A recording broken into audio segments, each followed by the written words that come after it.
Olá! A cidade de Goiás viu a poetisa Cora Coralina crescer, virar doceira e depois uma das personalidades mais importantes do estado de Goiás. Escrever é uma recriação da vida. E recriando a vida, eu me comunico também. Vamos conhecer um serviço gratuito que existe há quase 18 anos em São Paulo. Eu quero mandar a carta pro meu pai. Inspirado no filme Central do Brasil, o projeto Escreve Cartas, criado para ajudar pessoas que não sabem ler e escrever. Contar a história do dia a dia. Era bem Central do Brasil, Era, então. exatamente desse jeito. O Vitrine Brasil te leva até Ribeirão Claro, no Paraná, para uma aventura com lindas paisagens. A história de Ribeirão Claro está ligada ao ciclo do café no Paraná. De 1940 a 1959, o estado foi o maior produtor de café do país. Você vai conhecer fazendas de café do começo do século XX. O Vitrine Brasil está no ar.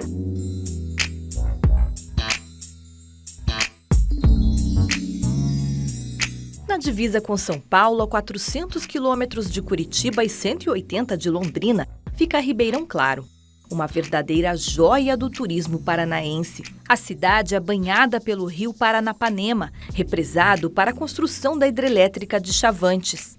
A represa é um dos atrativos do município, mas está longe de ser o único.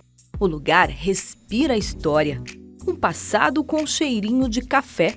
Ribeirão Claro ainda tem paisagens exuberantes, cheias de montanhas e cachoeiras.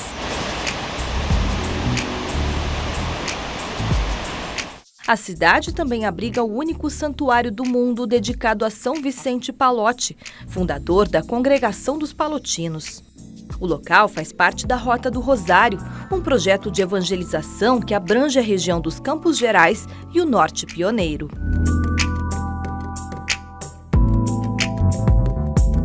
O aspecto da evangelização, né, é muito forte com os palotinos aqui. No início, em 1929, a partir daí. Então, esse ano nós comemoramos também uma data muito importante, né, da presença desses homens corajosos que deixaram sua pátria na Alemanha e vieram para terras brasileiras, terras de missão, e contribuíram muito com a evangelização do povo. A Igreja Matriz Sagrado Coração de Jesus também vale uma visita.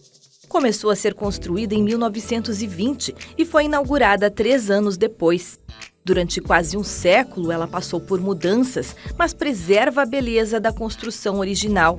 É a primeira paróquia da Congregação dos Padres Palotinos no Paraná. E é só o início da nossa viagem pela memória da cidade.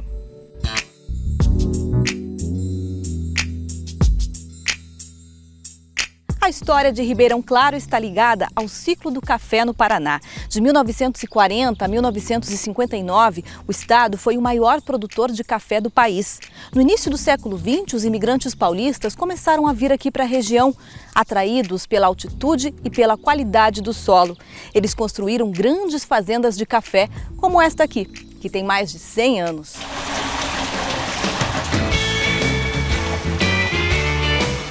Aqui já foram plantados mais de 1 milhão de pés de café.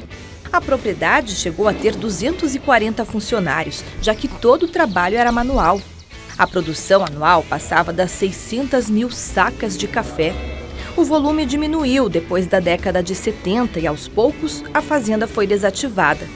Apesar disso, a estrutura segue praticamente intacta e pode ser visitada por estudantes, moradores e turistas.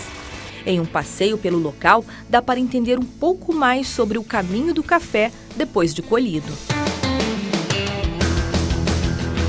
Hoje em dia é tudo mecanizado, se colhe em pano, mas antes se colhia o café no chão, se fazia a arruação, colhia, o café caía no chão e junto do café vinha pedra, vinha torrão, vinha outra sujeira que a gente fala. E daqui para baixo é o processo para a gente fazer essa purificação do café. É desde a lavagem até o beneficiamento, lá que a gente vai descer mostrando para vocês. Os frutos eram espalhados pelos terreiros para a secagem, que durava de 10 a 15 dias. Até o carrinho, chamado de vagoneta, que levava o produto para o beneficiamento, funciona e pode servir de carona para o turista.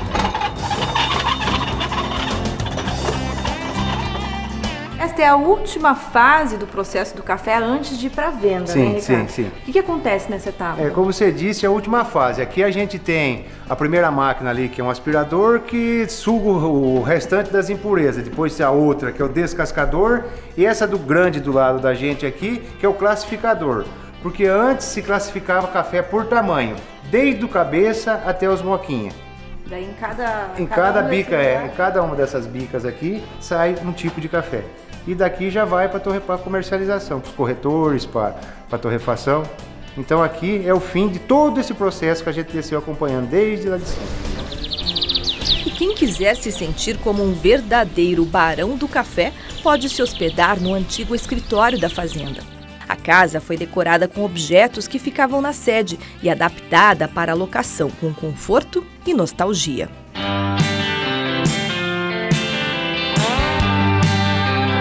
Nesta outra fazenda, novas vivências históricas. A propriedade foi comprada pela família de Felipe em 1965, quando ainda havia produção de café. Há 3 anos, ele transformou a casa, mobiliada com belas peças antigas, em uma pousada. Além do fascínio das belíssimas paisagens que a gente tem aqui em Ribeirão, ela está contextualizada dentro da história. Então, quando a pessoa vê tudo aquilo e passa a perceber que na cidade também traz toda essa história, e que essa história está calcada na cafeicultura, e começa a perceber como que a cidade se transformou e como a cidade cresceu, o pessoal fica muito interessado, né?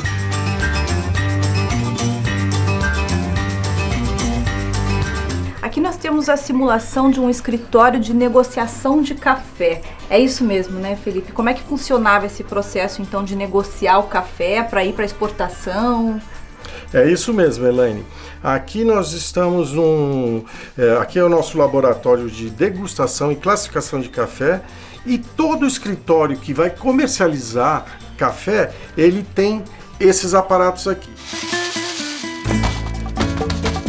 A classificação é feita em peneiras, depois de separados os defeitos da amostra. Uma pequena parte do café é preparado em meia torra e moído para degustação profissional. O processo segue as mesmas normas em todo o Brasil. Cada copo como este recebe 9 gramas do café e água quente. De 5 a 12 copos precisam ser degustados para só então negociar o preço da saca analisada. A prova é feita de uma maneira bem curiosa. Quando ele faz essa sucção, ele quer ver quanto tempo o sabor do café, o aroma do café fica na boca. Isso é se o café é encorpado. Nós ainda demos uma espiada no ateliê de cerâmica. Saímos com a sensação de que vale a pena imergir na cultura de Ribeirão Claro e entender mais sobre esta simpática cidade com aroma de café.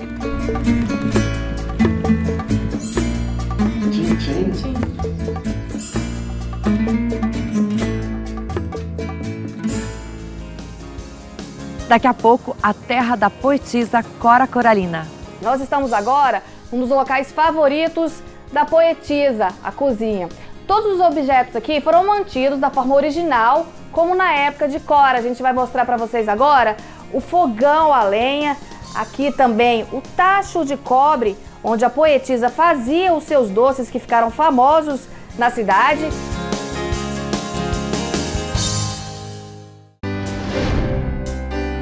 Voluntários do projeto Escreve Cartas de São Paulo ajudam quem precisa mandar notícia para um parente distante. Orientam no preenchimento de formulários e currículos.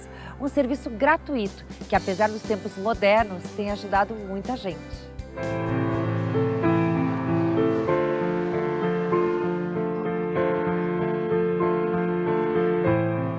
Lugares como esse existem no Brasil inteiro. Aqui em São Paulo, no caso, chama-se Poupa Tempo. Tudo certo? Vê se está mais ou menos ok, que eu te faço mais 2 cópias, tá? Não é por outro motivo, para poupar o tempo. A senhora vai precisar assinar e eu vou dar mais 2 vias para a senhora. Para agilizar processos burocráticos, tipo tirar RG, segunda via de documento, abrir empresa, fecha empresa, e também para ajudar a população escrevendo cartas. ver se está mais ou menos ok. Explica o que é essa divisão aqui no Poupa Tempo de Escreve Cartas. Começou assim. Acho que agora já são 18 anos em que apareceu o filme Central do Brasil. Com a Fernanda Montenegro sentada escrevendo cartas. Quero mandar a carta pro meu pai. Onde escreve? Pai, vem aqui no Rio que minha mãe se machucou. Contar a história do dia a dia. Era bem Central do Brasil, então. Era exatamente desse jeito. Quem é que você conhece aqui no Rio? Minha mãe. Quem mais? Anda, escreve logo essa carta aí que eu tô mandando. Por que você procurou ser voluntário aqui? Eu sempre fiz trabalho voluntário, ainda faço em outros lugares também, né? A gente sempre tem um tempo livre para poder ajudar os outros, né? Eu sou dentista, trabalho no hospital. Faz 2 anos que eu tô aqui e é muito, assim, a gente se realiza fazendo uma coisa dessa. É muito bom, é muito bom. Querido, meu coração é seu. Não importa o que você tenha feito, eu te amo. Eu te amo. Esses anos todos que você vai ficar trancado aí dentro, eu também vou ficar trancada aqui fora te esperando. Você lembra de alguma história assim? Ah, eu já peguei uma senhora que o filho estava preso e a mãe chorava a carta toda, né? Ela chorava para fazer a carta. E você para escrever? Ah, é difícil. Eu imagino. É difícil, tem que ter controle. Então foi difícil, tem umas cartas que são difíceis. Foi um cara que me enganou e eu quero mandar a carta para ele. Seu Zé Amaro, muito obrigado pelo que você fez comigo. Confiei em você e você me enganou. Até a chave do meu apartamento você carregou.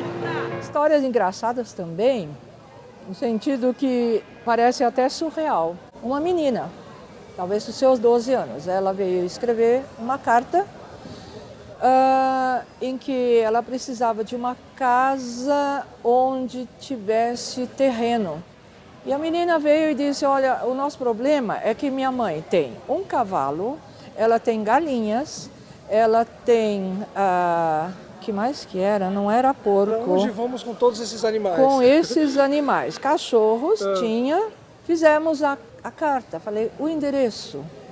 Não tem. Ai, meu Deus. Falei, um telefone? Não tem. Aí eu perguntei para ela, como é que você quer que alguém fale com você sem a gente ter alguma coisa, né? A gente precisa saber onde você mora, o seu endereço. O endereço não sei dizer direito, não. Sem endereço não dá. Coloque assim, terceira casa, depois da padaria, Mimoso, Pernambuco. Quantas pessoas em média tem, mais ou menos? 40 atendidos. Sim, sim. Hoje em dia, 40 a 50. Por dia? Mas isso é pouco. Isso é pouco, porque no começo, você lembra do número? Nós passávamos dos 100 facilmente. É 100, mesmo? 150, né? Cansanção, Bahia. Carangola, Minas Gerais. Município de Heriotaba, Ceará. Muzambinho, Minas Gerais. Hoje, por causa do acesso rápido à informação, trocas de mensagens, até por aplicativos, o celular, ele agilizou muito esse processo, né? Totalmente, né? Formulários preenchemos muitos. Eu vim fazer uma declaração. E eles te ajudaram a fazer? Ele me ajudou. Foi rapidinho? Rapidinho. E como você ficou sabendo que eles fazem esse serviço aqui? Porque eu fui no Sebrae e ali eu fui enviada para cá. Agora, o que a gente faz, e aí é bom que as pessoas saibam, o currículo é gratuito. Ah, então das pessoas que se comunicavam com família, diminuiu para aumentar pessoas que procuram para vocês fazerem um currículo. Né? E a atual conjuntura do país... É bom, né? Para isso, né? A gente também ajuda essas pessoas a colocar as coisas no currículo. Né? Uma lan house faz um currículo. Sim. Cobrando 10, 15 reais. Essas pessoas que precisam... É um serviço totalmente popular, né? Vou fazer um currículo. Currículo? Como que você descobriu que aqui fazia currículo? Eu pesquisei, aí eu vim, aí aqui faz o currículo. Olha só, tá desempregada há quanto tempo? Há 1 ano. 1 ano. Regiane, boa sorte, você vai ver que você vai conseguir, viu? Muita sorte aqui nesse currículo. Tá bom? E aí quando você ver a matéria, você vai falar, puxa vida, eu já consegui um emprego. Se Deus quiser. vai dar tudo certo. E eles são pé quente. Pé quente? Olá, Celso, caramba! Além de ajudar. O que você acha que é o grande segredo desse trabalho deles aqui? Eu acho que é a boa vontade, né? Que eles são voluntários, cara. Eles são voluntários. É isso. Então, eles estão doando o tempo deles para ajudar pessoas. Isso, ajuda bastante. Em nenhum momento você se pega se perguntando, falando assim, caramba, o que eu tô fazendo aqui? Não, eu me pego pensando, porque eu tô aqui ajudando as pessoas, né? As pessoas, a gente vê o povo sofrido, necessitado, né? E assim, aqui você falou, assim, o que eu estou fazendo aqui, ele está economizando R$15, que faz falta para a maioria das pessoas, faz muita falta isso. E eu saber que eu fiz isso aqui, que eu ajudei pelo menos com R$15 na vida dele, eu ainda fico super feliz. E quando ele consegue emprego, então, boa sorte para você, tudo de bom. A gente pegou mais um caso de currículo, é isso, Celso? Currículo, e aí ela vai me auxiliar com a linguagem Libras que eu não conheço. Franciele. Como que ela veio parar aqui? Então, aqui no Poupa Tempo a gente tem um programa que é o Cine Fácil, né? Um cadastro de emprego. Então, ela veio até aqui, a gente fez um cadastro para ela, só que ela me informou que não tinha currículo. Aí eu orientei ela que aqui a gente faz... Por Libras? Isso, por Libras. Não escuta nem fala. Fala um pouquinho. Como que ela descobriu? Você consegue perguntar para ela como que ela descobriu aqui?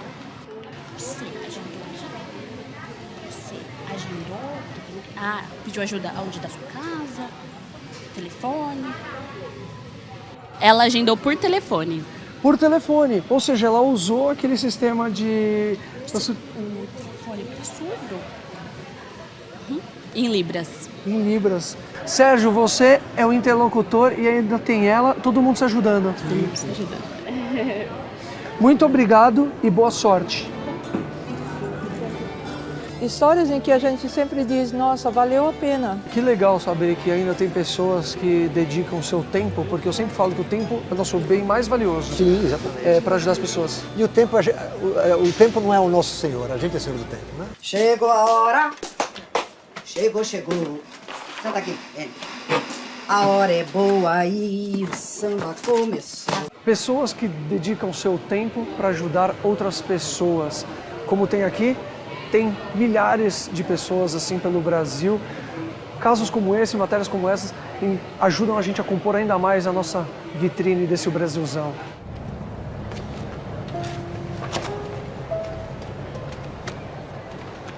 Cora Coralina, que saiu dos becos de uma cidadezinha do interior de Goiás, levou o nome do estado para todo o país. Ela publicou seu primeiro livro aos 76 anos. Hoje, o Museu Casa de Cora Coralina preserva a obra da poetisa brasileira. Escrever é uma recriação da vida. E, recriando a vida, eu me comunico também através do meu imaginário. Ela nasceu Ana Lins dos Guimarães Peixoto Bretas, mas ficou conhecida no mundo literário como Cora Coralina. A cidade de Goiás tinha muita Ana, por causa da padroeira de Goiás, padroeira do estado, que é Santana. Então ela criou esse pseudônimo que foi, assim, a identidade dela. E é tão forte, Cora Coralina, que ela passou a se identificar mesmo. A Ana do passado ficou lá no passado.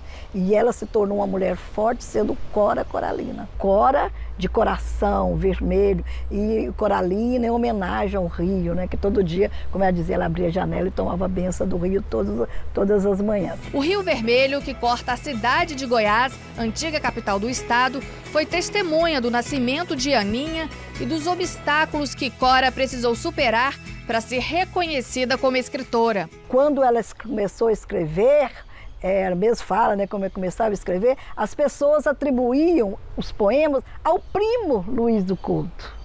Porque assim, ele que escreve e ela assina. Apesar de ter escrito um conto na adolescência, a poetisa só publicou o primeiro livro, Poemas dos Becos de Goiás e Histórias Mais, aos 76 anos. Aninha nasceu neste quarto, na chamada Casa Velha da Ponte, no dia 20 de agosto de 1889. A residência foi transformada em museu 4 anos depois da morte da escritora. Em 1911, com 22 anos de idade, Cora mudou para São Paulo. Depois de 45 anos, Cora Coralina voltou para a cidade e para casa onde ela nasceu. E nós estamos agora num dos locais favoritos da poetisa, a cozinha. Todos os objetos aqui foram mantidos da forma original, como na época de Cora. A gente vai mostrar para vocês agora o fogão a lenha, aqui também o tacho de cobre, onde a poetisa fazia os seus doces que ficaram famosos na cidade, e na parede da cozinha, para mostrar a importância desse ambiente, o trecho de um poema. Não sou uma ex-doceira, sou uma doceira e considero melhores meus doces do que os meus versos. Sou poeta por acaso e doceira por convicção e necessidade. Cora estava sendo modesta, ou talvez não esperasse que o sucesso chegasse aos becos e vielas da cidade de Goiás.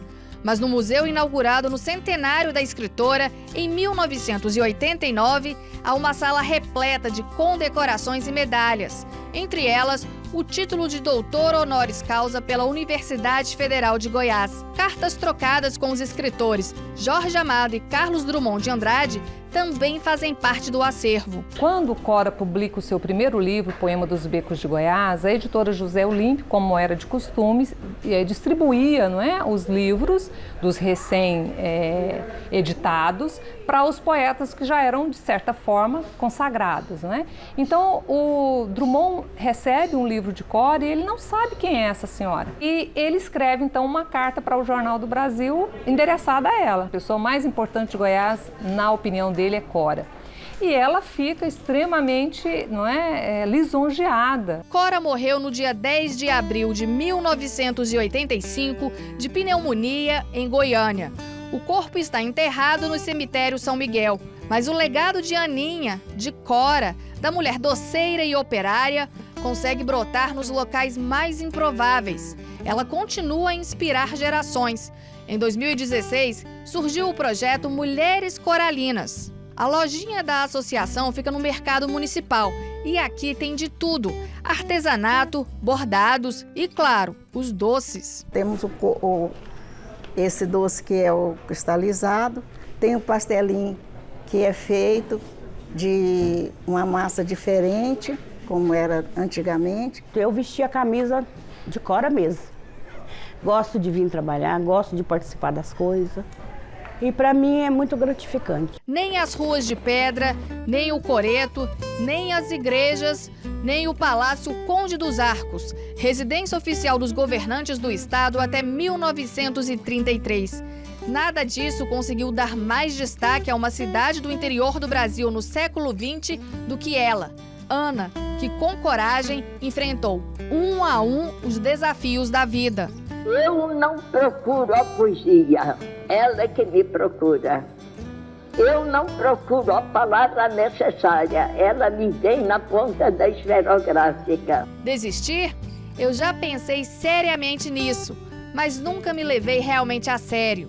É que tem mais chão nos meus olhos do que o cansaço nas minhas pernas, mais esperança nos meus passos do que tristeza nos meus ombros, mais estrada no meu coração do que medo na minha cabeça. No próximo domingo, o Vitrine Brasil conta a história de um dos principais espaços de arte do Ceará, o Teatro José de Alencar, no coração de Fortaleza.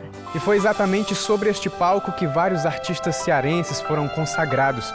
Muitos espetáculos já passaram por aqui e muitos outros ainda serão apresentados. A gente se encontra semana que vem. Até lá!